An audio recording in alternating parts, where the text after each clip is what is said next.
Matthieu 6, le verset 33, Dieu dit, Jésus lui-même, notre Seigneur, il dit, cherchez premièrement le royaume de Dieu et la justice de Dieu. Et tout ce que vous cherchez vous sera donné par surcroît, au-dessus. Cherchez premièrement. Donc la condition pour que nous puissions arriver à la vie que Dieu veut nous donner, c'est d'abord de chercher premièrement en Jésus-Christ. La solution dans notre vie se trouve en Christ Jésus. Chercher premièrement le royaume des cieux. Mais comment chercher le royaume des cieux? Pour chercher le royaume des cieux, quand on va dans un royaume, la première personne, celle qui donne les droits, celle qui donne les lois, qui fixe toutes choses, c'est le roi. Et le roi du royaume des cieux, c'est Jésus-Christ. Donc, la première condition pour que nous puissions aller en Christ, entrer dans le royaume de Dieu, c'est de recevoir Jésus-Christ. Quand vous avez reçu Jésus-Christ, comment est-ce que vous entrez dans la connaissance du royaume?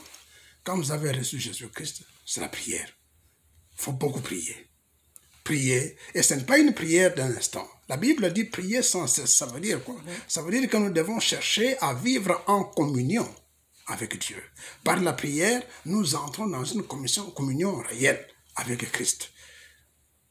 Venant de l'extérieur, venant du monde où nous avons vécu, pour que nous puissions rester toujours dans la communion avec Dieu, pour que nous puissions toujours rester en attachement avec Dieu, nous devons prier. Prier chez nous à la maison, prier à l'église où nous allons, prier au travail. Ça ne veut pas dire qu'on ne doit pas travailler, mais chaque fois, même quand nous travaillons, on a toujours un instant pour penser à Dieu. Lorsque je vois les musulmans, lorsque je vois tous ces gens, vous vous rendez compte, quand ils ont un break, ils prennent leur truc, leur petite matrice, ils sont par terre, ils commencent à prier. Et moi, quand je vois ça, je me dis, mais moi qui prie le vrai Dieu, je ne prie même pas comme ça. Moi qui suis en connaissance, en communication avec le vrai Dieu, je ne prie même pas comme ça. Mais ces gens, quelques temps après, ils sont là, ils commencent à prier. Et moi, je dis que souvent, je suis jaloux. J'aime, moi aussi, être en communion réelle avec Dieu. Donc, c'est dans la prière, dans la retraite, dans le séminaire, dans la repentance. C'est comme ça parce que la vie dans laquelle nous trouvons, 1 Jean chapitre 5, verset 19 dit ceci. Nous savons que nous sommes de Dieu, mais que le monde est sous le pouvoir du malin. La vie que nous menons, les choses que nous prenons chaque jour, on ne sait pas. Tu touches à ceci, tu touches à cela, tu parles les mots déplacés, nous devons nous repentir. En nous repentant, nous entrons toujours dans la communion avec Dieu. Donc, cherchez premièrement, à plaire au roi, premièrement, à vivre avec Jésus, premièrement, à obéir à Christ, premièrement, à vivre toujours selon lui, en obéissant à sa parole, en obéissant à ses ordres, en obéissant à ses lois et ses règlements. Il a dit, si vous êtes mes amis, vous devez toujours suivre, faites toujours ce que je vous dis. Nous devons faire ce que Dieu dit. Si nous sommes à Christ, nous avons quitté le monde, nous sommes venus à lui dans son royaume, nous devons suivre les instructions de Christ. Nous devons toujours lire la parole de Dieu. C'est dans la parole de Dieu que nous trouvons la volonté de Dieu. Qu'est-ce qu'il veut pour nous, pour que nous puissions mener la vie que lui a préparée pour nous. La deuxième partie de ce verset, 6.33, c'est chercher non seulement le royaume de Dieu, mais la justice de Dieu. C'est quoi la justice de Dieu? Je dirais, en anglais, c'est righteousness. Righteousness, ça veut dire droiture, être droit, selon Dieu, pas selon les hommes. Parce que nous savons très bien que dans l'Ancien Testament, les Juifs, notamment les pharisiens, ont cherché à plaire à Dieu. Ils ont créé leur propre righteousness. Moïse leur a dit ceci, il leur a dit cela, beaucoup de choses qu'il a dit, mais eux ont changé sa righteousness. Ils ont voulu être droits à Dieu selon eux. Mais Dieu parlait de la justice, le Seigneur Jésus parlait de la droiture selon Dieu. Nous devons être droits en suivant ce que Christ nous a dit. Il a dit, suivez ma parole.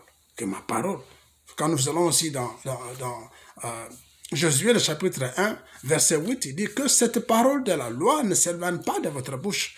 Méditez-la jour et nuit, c'est ainsi que vous réussirez. quand nous méditons la parole de Dieu, le Saint-Esprit nous révèle les choses cachées, le Saint-Esprit nous guide, le Saint-Esprit nous oriente, et c'est comme ça que nous pouvons maintenant mener la vie selon Dieu. Et la troisième partie de ce verset, chercher premièrement le royaume de Dieu, c'est ceci, c'est et quand nous aurons fait ça, tout comme le verset que nous venons de parler, de dire ici, ainsi vous réussirez. Donc dans Matthieu 6, le verset 33 dit que et tout ce que vous cherchez vous sera donné par surcroît. Donc c'est la conséquence de entre dans le royaume des cieux, de la justice de Dieu, et la conséquence c'est que tout ce que nous cherchons va nous venir. Nous n'aurons pas à chercher cela. C'est ça qu'on appelle être de bonheur. Être de bonheur, celui qui est de bonheur, c'est celui qui fait la volonté de Dieu. C'est celui qui cherche à plaire à Jésus-Christ. Le de bonheur, c'est celui qui aime Dieu. La condition pour être avec Dieu, pour plaire à Dieu, pour recevoir de Dieu, c'est aimer le Christ, aimer le Sauveur et ne chercher que la gloire de Dieu.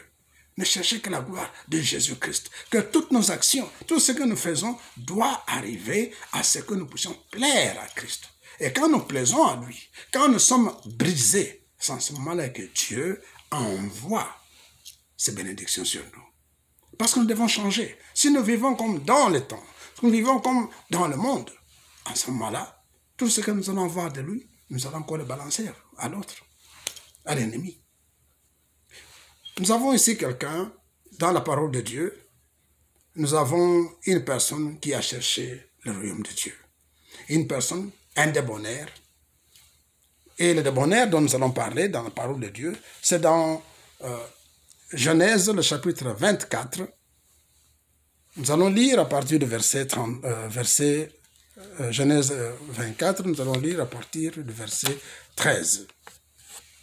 Au nom de Jésus-Christ, nous pouvons lire la parole de Dieu. Genèse, chapitre 24, verset 13 à 23.